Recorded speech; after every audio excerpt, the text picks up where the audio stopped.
غم برداشت کولی شو ستانه سو آخرنی روایت واورئ. جلیبیب رضی اللہ تعالیٰ عنہ د مسلم حدیث تے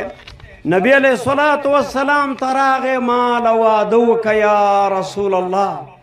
جلیبیب رضی اللہ تعالیٰ عنہ تا نبی علیہ السلام ویل دا عمر ابن وحب کور تا ورش لورکی دا اغوینہ.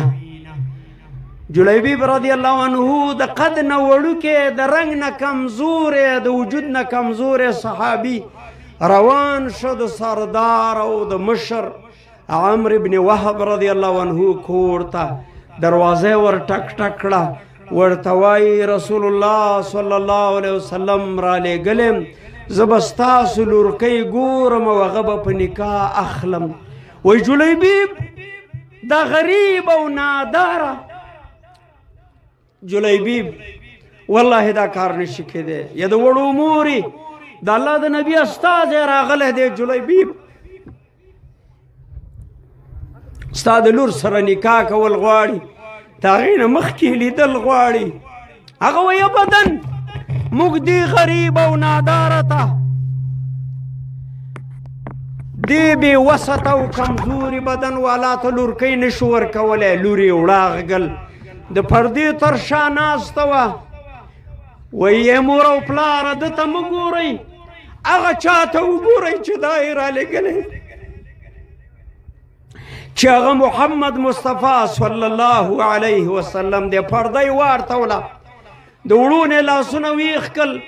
ویل ان کان رسول الله صلی الله علیه وسلم ارسلک فها انا ذا. ومی ګوره دایمه چې ته محمد رسول الله صلی الله علیه وسلم را لېږلی پلار پاتې مور پاتې د کلي علاقې رواج دی پاتې چې ارشاد مبارک د محمد صلی الله علیه وسلم هغه رانه پاتې نشي دا سنت رانه پاتې نشي. وګوره دا زیمه کما کول غواړي نکاح وتړلی شو. جلیبیب رضی اللہ تعالیٰ عنہ دا وعدہ پتہ میں آنی ٹھکیرا جوڑی بازار تا وہ چی دا خپلی ناوی دا پارا سرا ونی سی وعدہ برابر کی التا یو استاز پاس باندے سور را گئے او غوائی یا خیل اللہ ارکبی ویل اللہ ارجعی دا اللہ ازمرو دا اللہ پاسونو مانی سوری گئی دشمن پا دروازو رانا نوتن کے دے حلی دا دین نا دفاو کئی دا وطن نا دفاو کئی دا اسلامی خاوری نا دفاو کئی دا ذات پاک محمد رسول اللہ صلی اللہ علیہ وسلم نا دفاو کئی.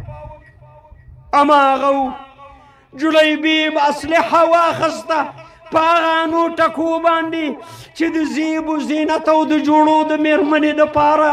یہ تیاری کڑی وی عسی واخست ڈالی واخست د جہاد او د غزوی ڈگر تای ور ودانگل ات یا دولس کافرانی مردار کڑو کافرانو دے ہم وواہ او جنتی شہادت نامی ورطا پا بدن باندی ولی کلا. غزوہ تمام شوا نبی صلی اللہ علیہ وسلم ویل شہیدانو گوری ہر قبیلی والا خلق راتلل پلانے شہید انا للہ و انا الیہ راجعون دغید سنبالولو زیدے طول شہیدان زیت ورسیدل. فقیر و مسکین جلیبیب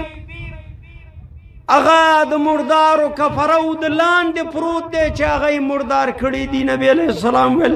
لیکنی افقد جلیبیب لیکنی افقد جلیبیب زما پا نظر د شہیدان و سردار جلیبیب نخکاری. خلقو مڑی واڑولا چی گوری مبارک وجودی تغما پتورو باندی ضربه و پا غشو باندی سوره اوره روا خستلش. نبی کریم صلی اللہ علیہ وسلم اگا کین است پخپلو لیچو مبارکو کی خودو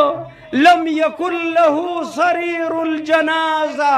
إلا عضدي النبي صلى الله عليه وسلم د جنازي كتينو تذكرينو كتسو أغبازوغانو ملوندنا د محمد صلى الله عليه وسلم جليبي بي خاور توسفارد داغبي مثال من سرا چه د محمد صلى الله عليه وسلم سرا لرلا ننكموك بمدينة محمد صلى الله عليه وسلم مدفون في القبر كلرو داغ سنة مو بوادك پناغو کی پدی قانیو کی پغمونو کی را سر دی رازی دی تودریگو والله داد محمد صلی الله علیه وسلم سر صادق من دا یا ایها الذین آمنوا اتقوا الله وكونوا مع الصادقین مؤمنان ولا الله ورر